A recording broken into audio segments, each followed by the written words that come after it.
ทานและก็รดน้ำส่งน้ำหลวงปู่ถึงพิธีสถานที่ก็เตรียมการกันไว้แล้วนะศรัทธาญาติโยมมาถึงก็นำสรีระสังขารของหลวงปู่ขึ้นตั้งไว้ก็เป็นอันเสร็จพิธีแล้วก็ดูแลความเรียบร้อยต่างๆจากนั้นก็จะเปิดให้ครูบาอาจารย์พระสงฆ์องค์สังฆเจ้ากราบขอขมาวันตาหลวงปู่แล้วก็มีการส่งน้ำตั้งพิธีสงฆ์พิธีสงฆ์ส่วนของสงฆ์ก่อนหลังจากสงฆ์พระสงฆ์เปิ่นส่งน้ำเรียบร้อยหมดแล้วกาสถานจากนั้นก็เป็นตาหมู่เฮาละกำนี้นะตาหมู่เฮาก็คือศรัทธาญาติโยมขหบดีต่างๆลูกศิษย์ลูกหาหลวงปู่ลูกหลานๆต่างๆก็จะได้ส่งน้ำศพหลวงปู่ก็จนไปถึงเวลา 15.30 นจาก13เนาะ13เกิงอิตนะบ่ายโมงเกิงไปจนถึง3โมงเกิงเวลาก็2ชั่วโมง2ชั่วโมงเนาะศรัทธา2ชั่วโมงไปก็คิดว่าจะเป็นเวลาที่เพียงพอสำหรับศรัทธาญาติโยมที่ไปรอรดน้ำศพพระเดชพระคุณหลวงปู่พระธรรมาลังการหรือว่าหลวงปู่จันทร์กตะปุญโญของเฮาหลวงปู่จันทร์มหาจันทร์เนี่ยหลายคนก็มหาจันทร์นะกะตนเดียวกันกายนะคนเฒ่าคนแก่รุ่นเราเข้าเดียวกันหลวงปู่เนี่ยเปิ้นจะเรียกหลวงปู่ว่ามหาจันทร์ว่าก่อนนี้โด่งดังหลวงปู่เป็นพระนักเทศน์เป็นพระนักพัฒนาเนาะแล้วก็พัฒนาวัดวาอารามหลายที่หลายแห่งจนได้มาอยู่วัดบุญญาวาสวิหารก็มาพัฒนาต่อยอด เรื่องของการศึกษาเรื่องของงานปกครองคณะสงฆ์หลายอย่างหลายประการที่เกิดขึ้นในยุคในสมัยที่หลวงปู่ดำรงตำแหน่งเป็นเจ้าคณะจังหวัดลำปางเป็นตำแหน่งหลายๆตำแหน่งไหลๆจากเจ้าคณะตำบลมาเป็นรองอำเภอมาเป็นเจ้าคณะอำเภอมาเป็นรองจังหวัดเป็นเจ้าคณะจังหวัดมีผลงานตั้งการปกครองติดประจักษ์แจงและที่สำคัญสิ่งที่ในเรื่องราวของการศึกษาเรื่องศาสนาสงเคราะห์การอนุรักษ์รักษาวัฒนธรรมประเพณีการเผยแผ่พระธรรมคำสั่งสอนเผยแผ่พระพุทธศาสนาโดยเฉพาะเรื่องการศึกษาเป็นงานที่เด่นที่สุดในชีวิตของหลวงปู่ส่งเสริมมีการศึกษาของพระสงฆ์องค์สามเณรเป็นปริยัติสายสามัญนะสายสามัญนี่หลวงปู่เปิดที่วัดบุญญาวาสแล้วก็มีโรงเรียนในสาขาของหลวงปู่หลายที่หลายแห่งอย่างวัดสามขาที่เป็นวัดโยมบิดาของหลวงปู่โยมป่อของหลวงปู่เป็นคนตั้งสามขาหลวงปู่ก็ไปอุปถากอุปถัมภ์ไปเปิดโรงเรียนพุ่นไปสร้างวิหารไม้สักทองหลังหนึ่งงามสถานซึ่งตาลแล้วหลวงปู่ก็ได้ไปเป็นประธานในการตาลตัวเป็นวิหารหลังงามเนอะอยู่วัดสามขานั่นก็เป็นจากเมตตาของหลวงปู่ตลอดชีวิตของหลวงปู่ได้อุปถัมภ์ค้ำชูดูแลพระวัดวาอารามพระสงฆ์องค์สังฆเจ้าพระภิกษุสงฆ์องค์สามเณรเจ้าตลอดมาสงเคราะห์แม้กระทั่งศรัทธาญาติโยมที่ลำบากลูกหลานหลวงปู่นี่หลายท่านหลายคนที่ลำบากหลวงปู่ก็ทรงห้ำทรงเฮียนจนได้ทำการทำงานเป็นครูบาอาจารย์ศรัทธาลูกศิษย์ลูกหาหลวงปู่ที่จบปริญญาระดับด็อกเตอร์หลายคนจบไปได้มาอยู่ที่วัดบุญญาวาสได้รับการส่งเสริมจากหลวงปู่ฝากไปห่ำไปเฮียนในกรุงเทพกรุงไทยวัดที่อยู่อยากวัดเบญกาวัด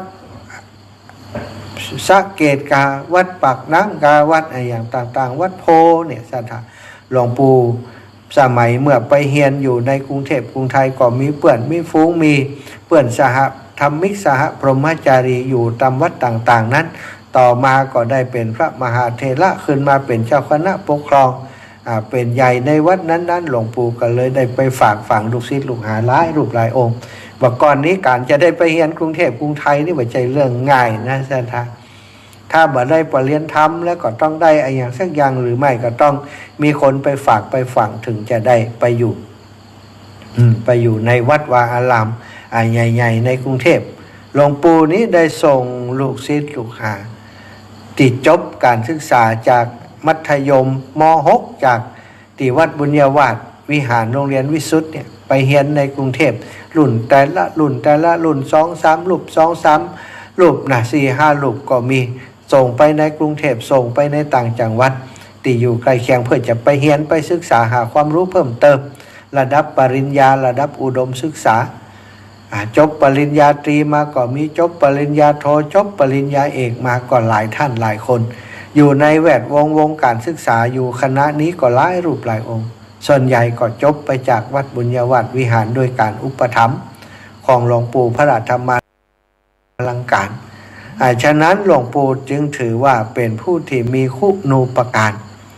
ต่อวงการสงฆ์ด้านการศึกษาด้านการพัฒนาต่างๆในจังหวัดลำปางของเราในชีวิตของหลวงปู่นี่ผ่านอุปสรรคปัญหาการต่อสู้มานักหลายเรื่องหลายราวสถาน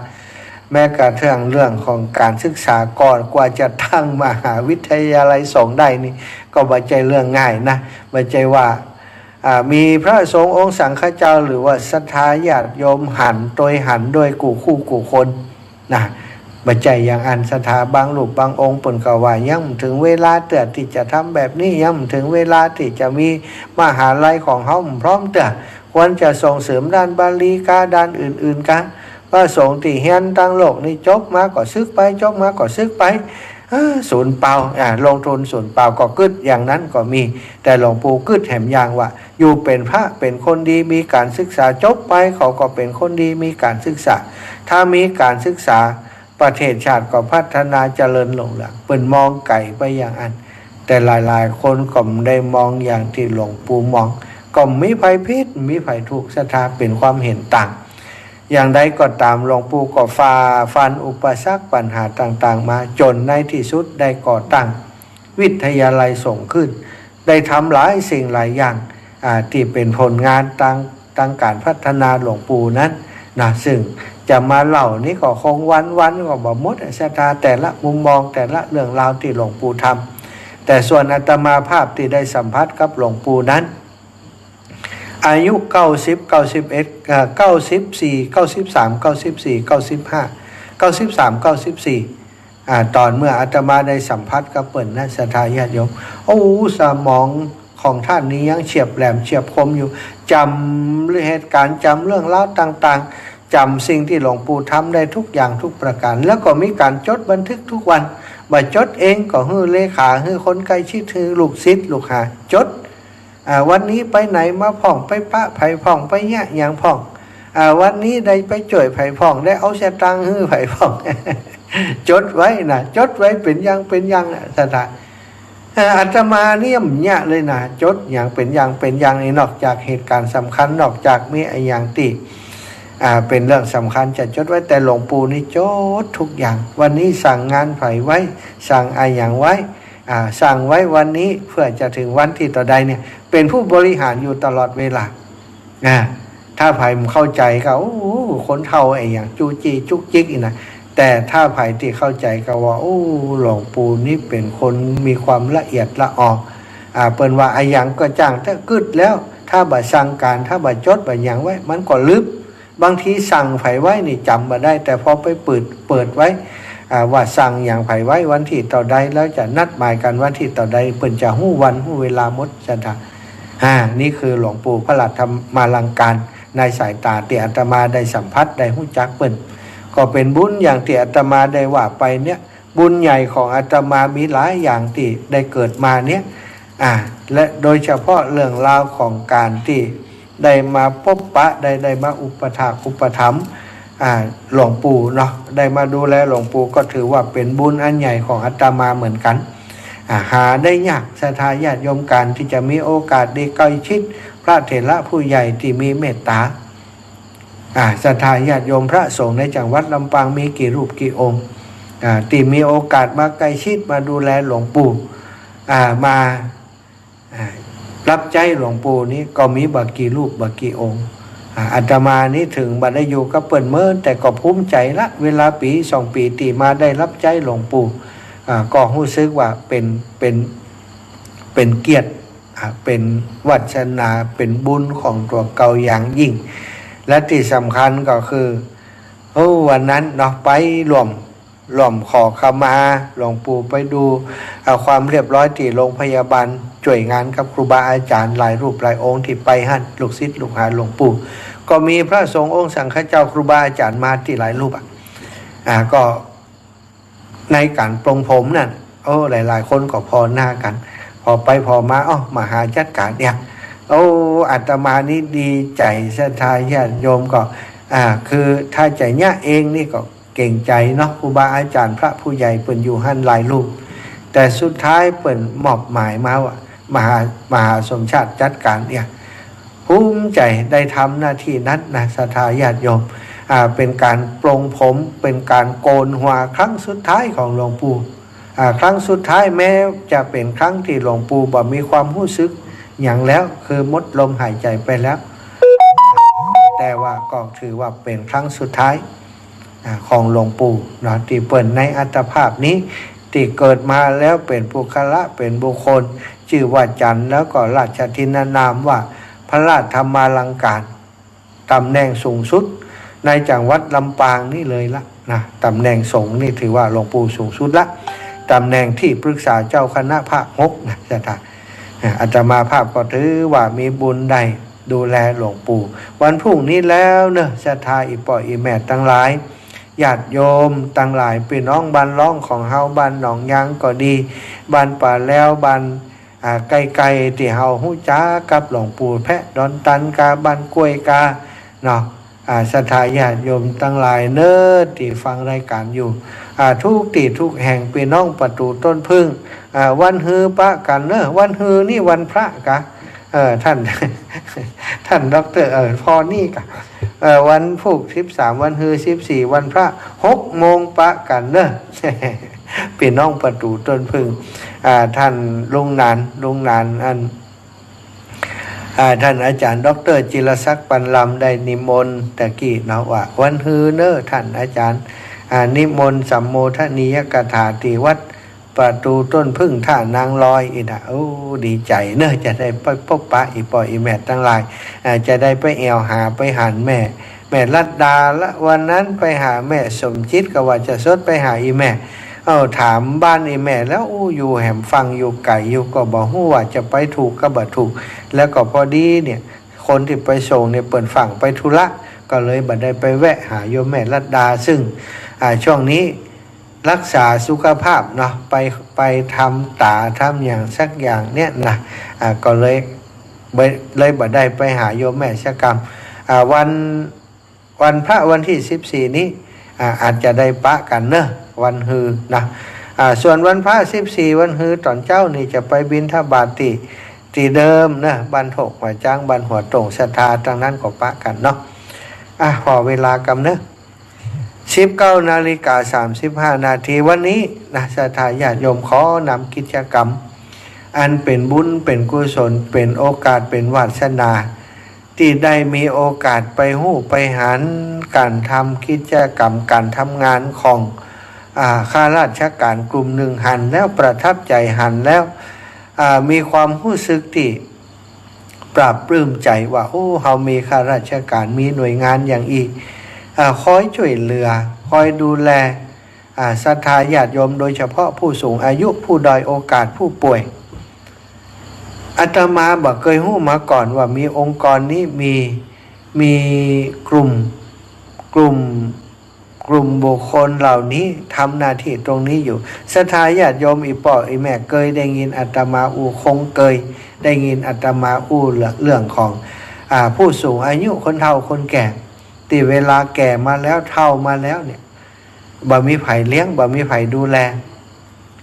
แล้วปอเนี่ยบางคนเนี่ยเฒ่ามาแล้วแก่มาแล้วเป็นโรคภัยไข้เจ็บช่วยเหลือตัวเองบ่ได้เป็นอัมพฤกษ์เป็นอัมพาตเป็นเส้นเลือดตีบในสมองการเคลื่อนไหวร่างกายลำบากบางคนนี่ถึงกับนอนที่เตียงไปเลย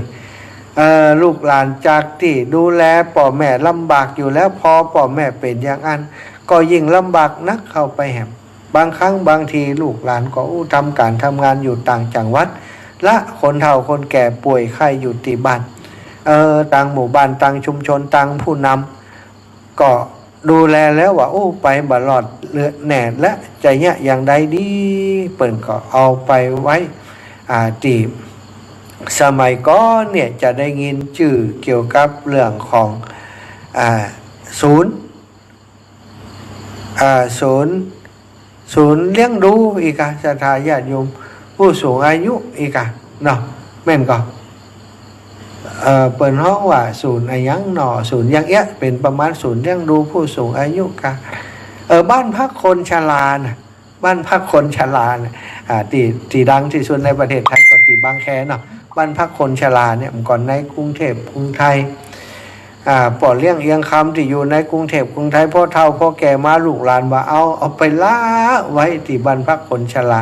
ที่กรุงเทพก็เกยไปแอวไปหันแล้วโอ้สภาพที่แออัดยัดเยียดก็คิดว่า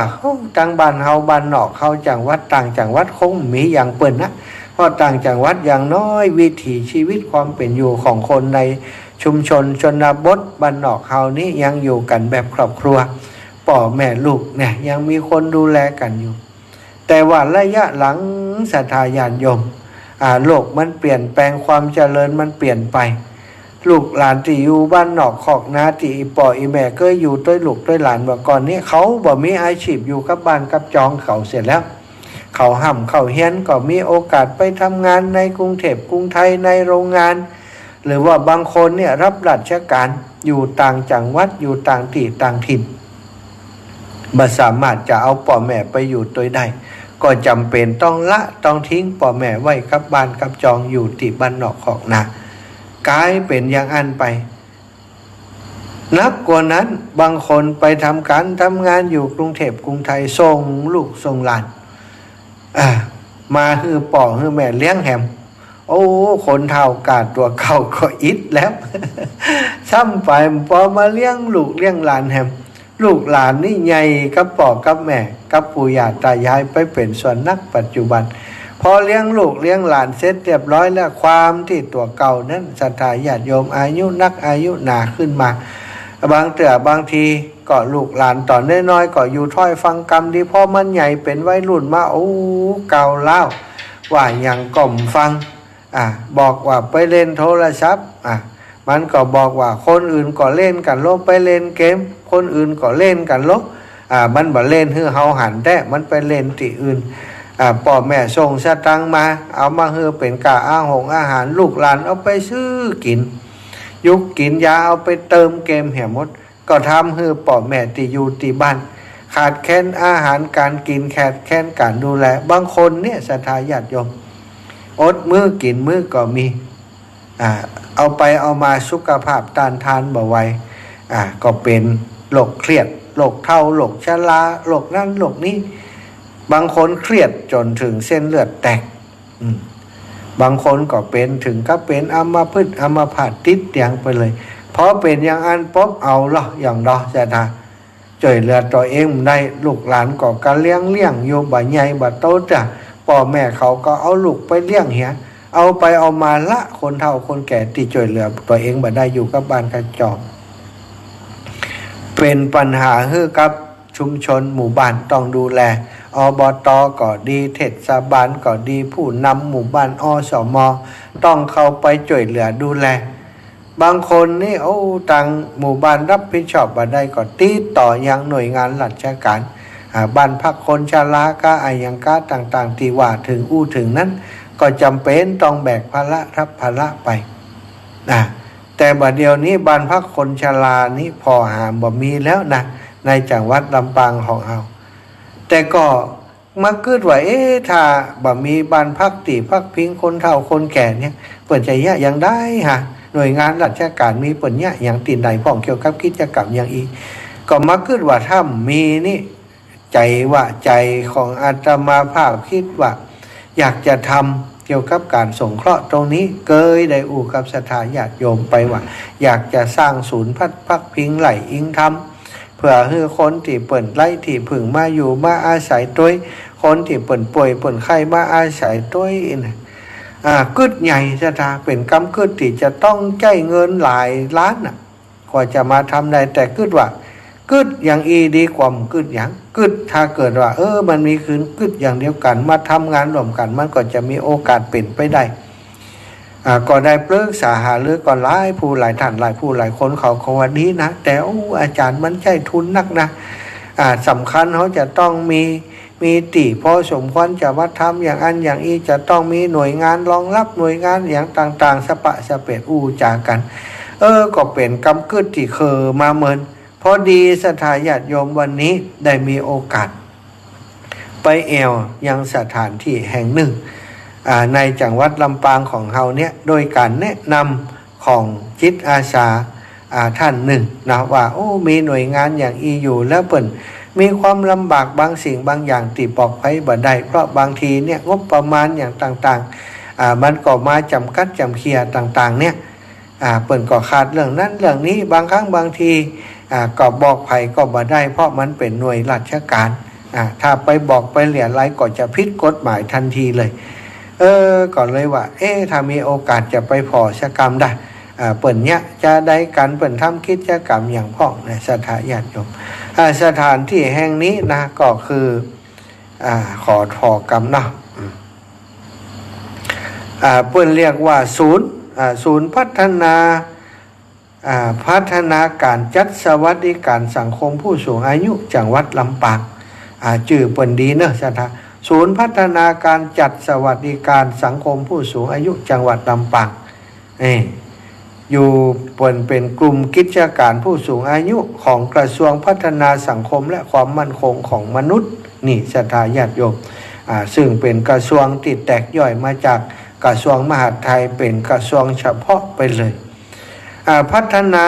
กระทรวงพัฒนาสังคมและความมั่นคงของมนุษย์ความมั่นคงของมนุษย์ก็มีหลายมิตินะความมั่นคงของมนุษย์ในชีวิตและทรัพย์สินความมั่นคงของมนุษย์ในยามที่แก่เฒ่าชราเข้าชราแก่ชราก็ต้องมีความมั่นคงคือเปิ่นบางทีคนเฒ่าคนแก่นี่ถูกทอดทิ้งเนี่ยอย่างใดนะก็ต้องมีตีสักตีหนึ่งที่จะคอยโดยแลช่วยเหลือเปิ่นจัดสวัสดิการให้เปิ่นยังศูนย์พัฒนาการจัดสวัสดิการสังคมผู้สูงอายุจังหวัดลำปางของเรานี้เสียท่าจริงๆแล้วมีหน้าที่ในการดูแลผู้สูงอายุที่เปิ่นมีปัญหาสุขภาพว่ามีไผดูแลก็เอามาดูแลเอามาฟื้นฟูทำให้เปิ่นมีสุขภาพดีขึ้นแล้วก็ส่งกับภูมิลำเนาเปิ่นภูมิลำเนากลับไปอยู่กับลูกกับหลานเปิ่นอย่างอีกแต่ว่าที่ความเป็นจริงพอเปิ่นมาอยู่หั่นแล้วเนี่ยก็มาอยู่กันจนคือบ่ได้กลับไปอยู่กับลูกกับหลานถ้า100นี่ก็กลับไปอยู่บ่กี่คนน่ะสถานส่วนใหญ่ก็จะมาอยู่ที่หั่นจนหมดอายุไขของเปิ่นไปในจริงๆแล้วตามชื่อก็คือศูนย์พัฒนาการจัดสวัสดิการสังคมผู้สูงอายุจังหวัดลำปางแต่ที่นี้บ่ได้รับผิดชอบแค่จังหวัดลำปาง8จังหวัดนะสถานจังหวัดลำปางจังหวัดตากจังหวัดพิจิตรจังหวัดอุตรดิตถ์จังหวัดพิษณุโลกสุโขทัยกำแพงเพชรยันไปถึงนครสวรรค์พุ่นน่ะดูสถานญาติโยมเมืองแปะแหมอันนี้คือหน้าที่รับผิดชอบของงานของศูนย์พัฒนาจัดสวัสดิการแห่งนี้ก็มีโอกาสได้ไปกับหัวหน้าหัวตาเปิ้นกับเจ้าหน้าที่พนักงานซึ่งเปิ้นดูแล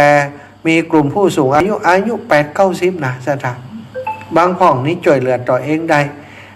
อย่างบางพ่องนี้ช่วยเหลือต่อเองบ่ได้ป่วยที่เตียงนอนที่เตียงดีว่าเปิ้นงานปกติแล้วในศูนย์ท่านเปิ่นบอกบ่มีงบประมาณนะอาจารย์ในเรื่องของการซื้อเตียงซื้ออย่างนี้นะ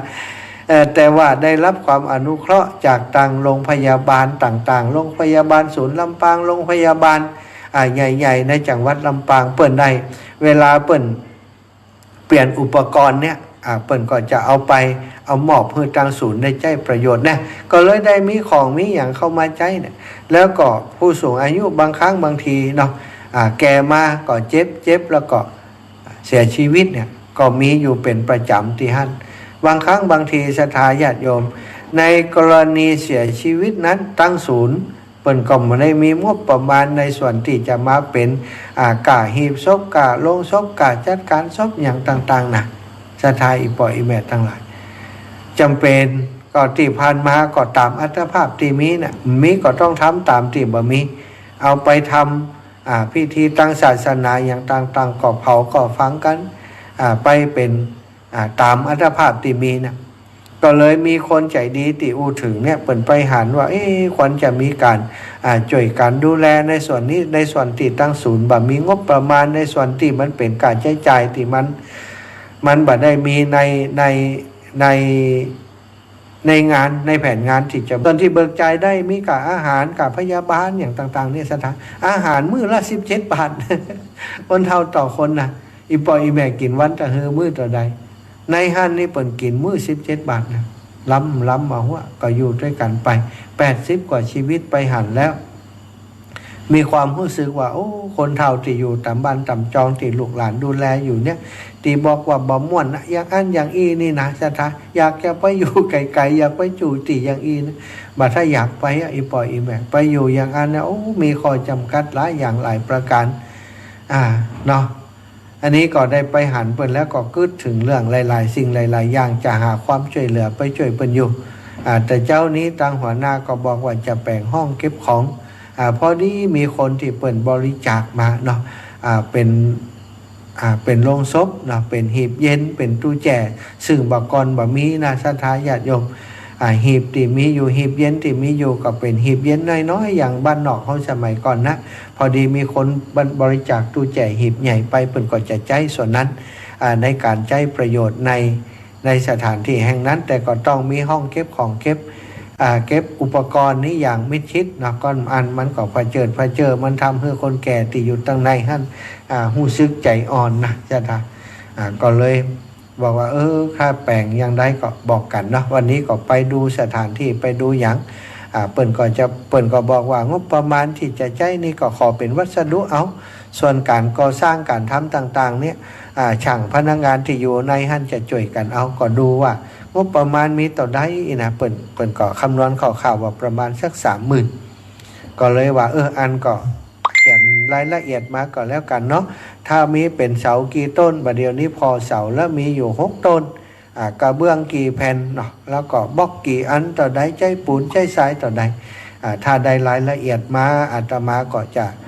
ะมาแบ่งปันบอกกล่าวกับศรัทธาญาติโยมเนอะจะได้สงเคราะห์อนุเคราะห์ดูแลซึ่งกันและกันขอพอเวลา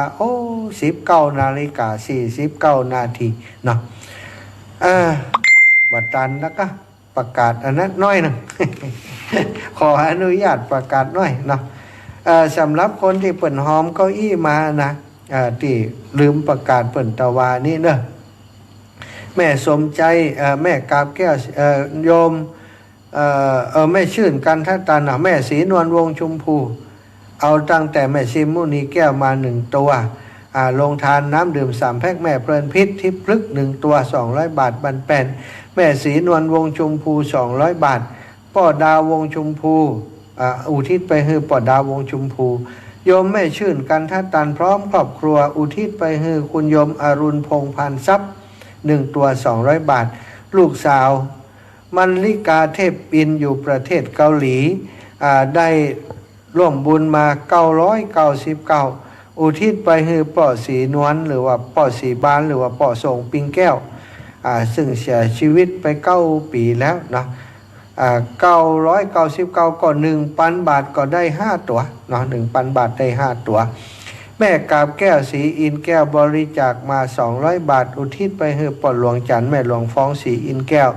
แม่สมใจปีบ้านใหม่บริจาคมา1 ตัว200 บาทอุทิศไปให้แม่วิยอดแม่พ่อเรียบปีบ้านใหม่โยมแม่อำพรเทพพรหมวงศ์อุทิศไปให้แม่การศรีอินแก้วป่อซักเทพพรหมวงศ์1 ตัว200 บาทแม่หอมอุทิศแม่หอมและนายธนากรเถินบุรินทร์ชุมชนสันติภาพ1 ตัวนี้อุทิศไปให้ป่ออายทิพย์บุญทาอีก1 ตัวแม่หอมนายนลินเถินบุรินทร์อุทิศให้แม่น้อยทิพย์บุญทาแล้วก็อีกตัวหนึ่งนายธนครนายนรินเถินบุรีอุทิศไปให้ป่อนรงค์เถินบุรีแล้วนายธนากรนายนรินเถินบุรีอุทิศให้นายวิโรจน์เถินบุรีแหม1 ตัวนางสาวพัชรีภักดี 1 ตัวอุทิศคือป่อนายยวงคำอินตะสาวแม่กับสีขันแก้วเนาะอุทิศไปฮือป่อเท่าพุทธวงใหม่1 ตัว200 บาทแม่บัวครีทะโป1 ตัว200 บาทอุทิศคือป่อหลวงตันแม่หลวงน้องบางวันป่อแสงมาแม่คำปันธรรมยศนะแล้วก็แม่บัวเร็วชัยอุด1 ตัว200 บาทอุทิศคือป่อทองคำชัยอุดแม่ถนอมนามวง1 ตัวเนาะ200 บาทอุทิศคือป่อหลวงแม่หลานนามวงและป่อบัวไลแม่ดมวงชัยนะส่วนท่านอื่นๆได้ประกาศไปแล้วเมื่อวันก่อนตะวาเนอเนาะเรียบร้อยส่วนกระเบื้องนี่วันนี้ขออนุญาตมาประกาศแล้วก่อนวันพุธค่อยประกาศเพราะว่าเวลาศรัทธาญาติโยมจะบ่ได้โทรมาสักสาย เหลือเวลาแหม4-5 นาที19530808844173เนอะโทรมาได้โทรมาได้เลยเนาะส่วนชั่วโมงต่อไปเนอะอาตมาภาพก็จะเข้ารายการแฮมอยู่แต่ว่าจัดรายการไปในคลื่นสีขาวเพื่อชาวประชาไปต่างจังหวัดเชียงใหม่เนอะศรัทธาญาติโยมท่านอาจารย์พระครูอภิวัฒนวิกรมจะเกาะสัญญาณไปต่างเชียงใหม่โอ้ยายพรพอออกไปเชียงใหม่แล้วกะฟังตังฝ่ายหินกะโอ้ขอบคุณยายพรเอากี่ตัวแง่ไข่หัวนี่ปัดดับเลยนี่ปัดดับเลยนี่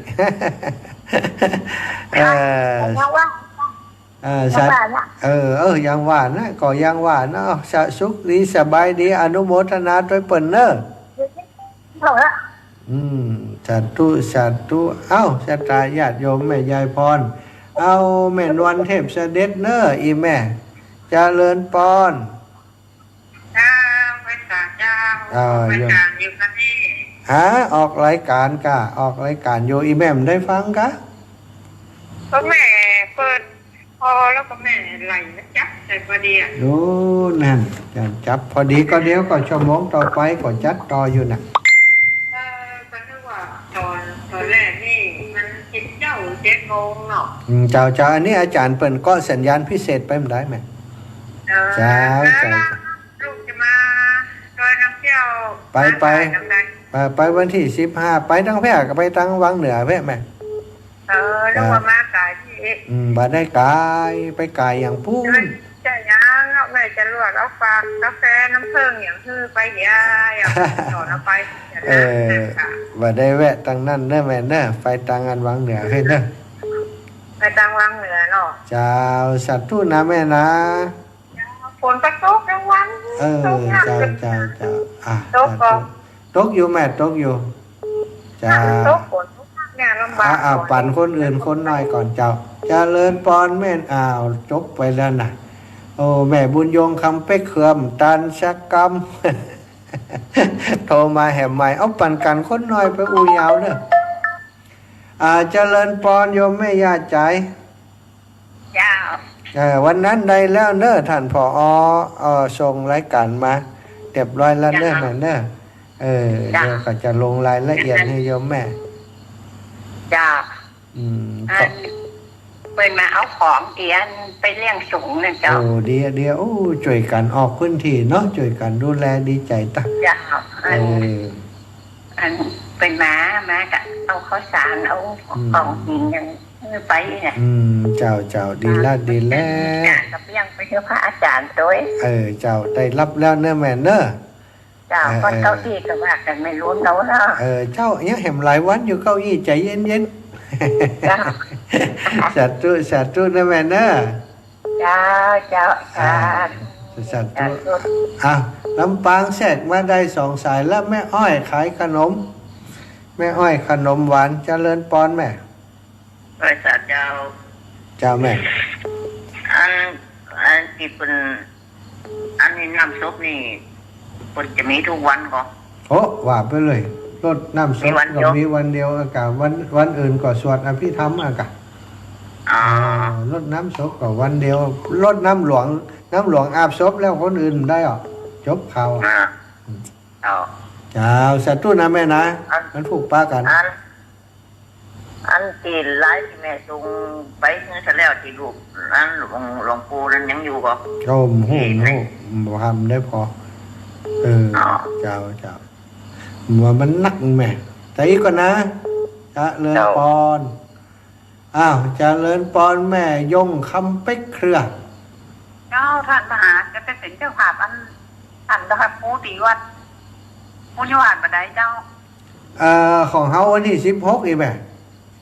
16แหละเจ้าจะไปรวมทำบุญด้วยเนาะโอ้ดีหลายคนอยู่โอ้ดีอีแม่เจ้าแล้วก็หมายเลขเดิมได้ล่ะ6563นั่นแหละหลวงพ่อ5363095491ครับแม่เจ้าอันกรุงไทยเหมือนเดิมกรุงไทยเหมือนเดิมเจ้าเดี๋ยวเจ้าจะรวมทำบุญด้วยเนาะเจ้าอีแม่เจ้าอยู่ดีมีสุขนะแม่เนอะเจ้าอนุโมทนาบุญกับศรัทธาญาติโยมทุกท่านทุกคนเวลาหมดเวลาแล้วชั่วโมงนี้ชั่วโมงต่อไปปะกันเชียงใหม่เนอะ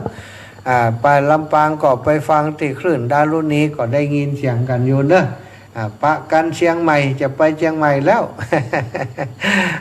ฟังกันต่อที่เชียงใหม่เนอะ